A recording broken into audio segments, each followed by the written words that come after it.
नीलम valley की शानदार scenery और कश्मीर की असली खूबसूरती को अपने आप में संजोए कृष्ण गंगा नदी के दो किनारों पर बसा हुआ है ये गांव, जिसे देखना और देर तक देखना आपको अलग ही सुख देता है।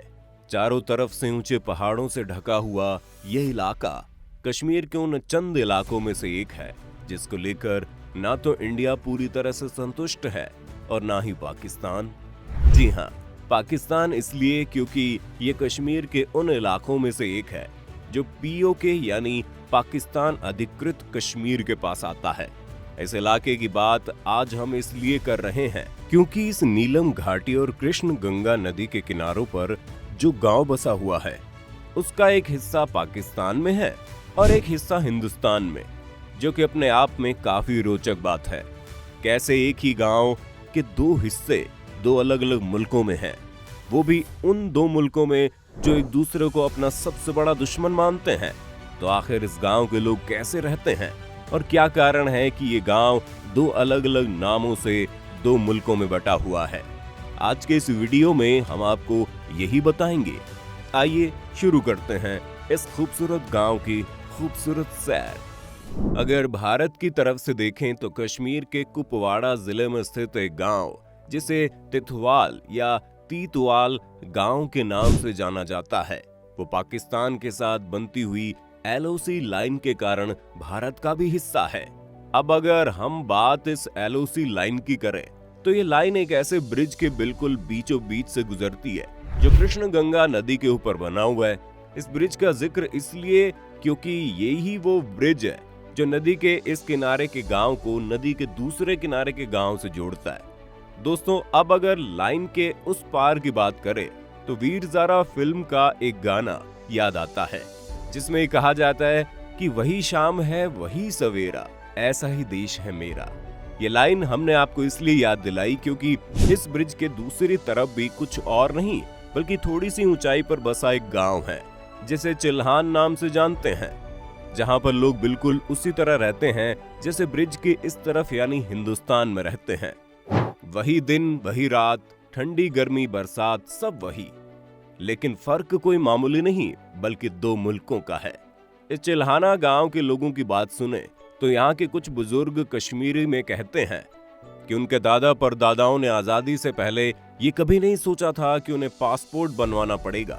अब उन्हें ऐसी आजादी मिली है या गुलामी पता नहीं, लेकिन अब हर इंसान को दोनों तरफ अपना पासपोर्ट अपनी जेब में रखकर ही घूमना पड़ता है।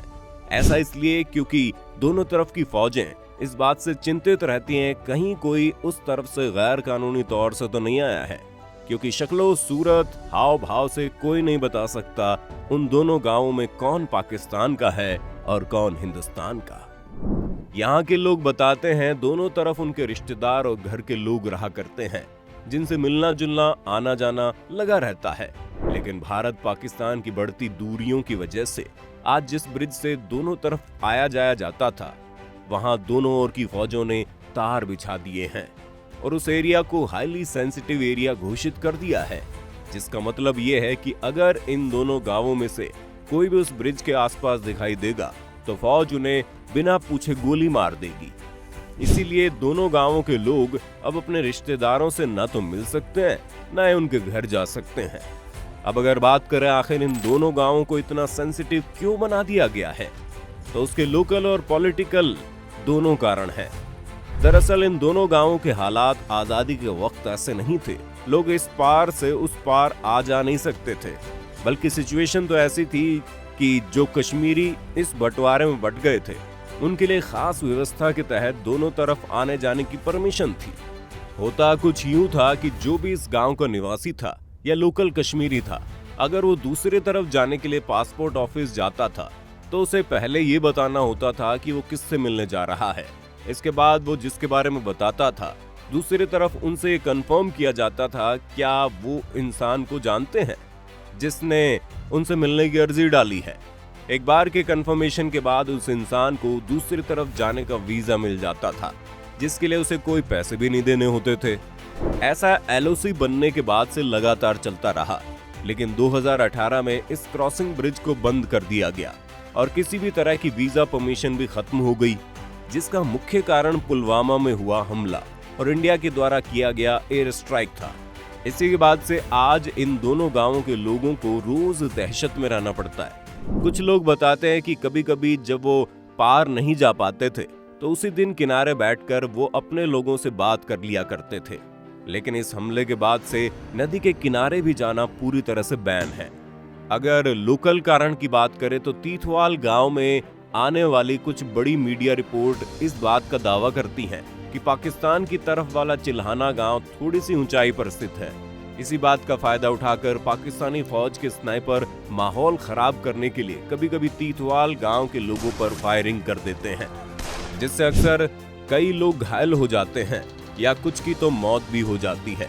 इसके अलावा भारतीय फौज की तरफ से ये कहा जाता है कि इस इलाके और नदी की आड़ लेकर पाकिस्तानी ड्रग्स माफिया के लोग इस गांव को अपना अड्डा बनाते हैं और चोरी छुपके भारत में उन इल्लीगल ड्रग्स की तस्करी करने में प्रयास करते हैं, जिसमें भारत की फौज तुरंत एक्शन लेती है और उन्हें मार गिराती है। अगर आपको इस गांव के इतिहास के बारे में बताएं तो ये दोनों गांव पहले आजाद कश्मीरी रियासत के हिस्से थे और ये नदी बड़े खूबसूरत तरीके से इन दोनों गांवों को बांटती थी। 20वीं सदी के शुरुआत में इन गांवों को जोड़ने के लिए कोई पुल नहीं था, लेकिन 1931 में पहली बार इस नदी पर एक ब्रिज बनवाया गया, जिसे ब्रिटिश सरकार ने बनवाया था। लेकिन आजादी के बाद कश्मीर की जंग हारने के बाद पाकिस्तान ने इस ब्रिज को पूरी तरह से बर्बाद कर दिया। जिस तरह से 1988 में दूसरी बार इस ब्रिज को फिर से बनवाया गया, जिसे भारत और पाकिस्तान दोनों ने मिलकर बनाया था। फिर 2005 के भूकंप के बाद ये ब्रिज बर्बाद हो गया, लेकिन उसे उसी साल फिर बना लिया गया, जो आज तक वैसा ही है, जिसमें भारत की तरफ से ब्रिज का गेट कंक्रीट और सीमेंट से बना हुआ है और पाकिस्तान की तरफ ब्रिज का गेट लोहे का बना हुआ है। भारत के तीथवाल गांव की बात करें तो इसे इंडियन गवर्नमेंट आदर्श गांव की लिस्ट में गिनती है, जहां उसके हिसाब से बॉर्डर के इतने करीब होते हुए भी बहुत तरक्की हुई है।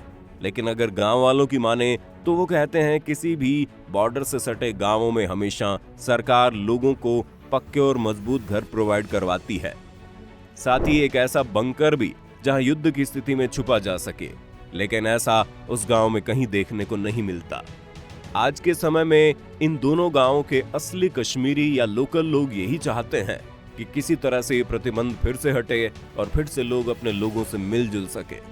वैसे देखा जाए तो इस तरह से फौजों के हवाले हुए किसी भी गांव के लोग कभी भी मानसिक तरक्की नहीं कर सकते, क्योंकि फौज का होना मतलब खतरा तो रहता ही है।